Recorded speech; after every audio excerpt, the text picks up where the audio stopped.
اور جو خرچ بھی کریں تو اللہ کے لیے نہیں بلکہ لوگوں کے دکھانے کو، اور ایمان نہ اللہ پر لائیں نہ روز آخر پر،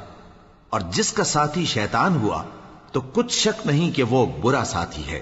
اور اگر یہ لوگ اللہ پر اور روز قیامت پر ایمان لاتے اور جو کچھ اللہ نے ان کو دیا تھا اس میں سے خرچ کرتے تو ان پر کیا مصیبت آ پڑتی،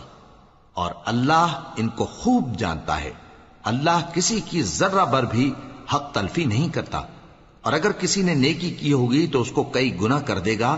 اور اپنے ہاں سے اجر عظیم بخشے گا۔ بھلا اس دن کیا حال ہوگا جب ہم ہر امت میں سے احوال بتانے والے کو بلائیں گے اور تم کو اے نبی صلی اللہ علیہ وآلہ وسلم ان لوگوں کا حال بتانے کو بطور گواہ طلب کریں گے۔ اس روز کافر اور پیغمبر کے نافرمان آرزو کریں گے کہ کاش ان کو دھسا کر زمین برابر کر دی جاتی،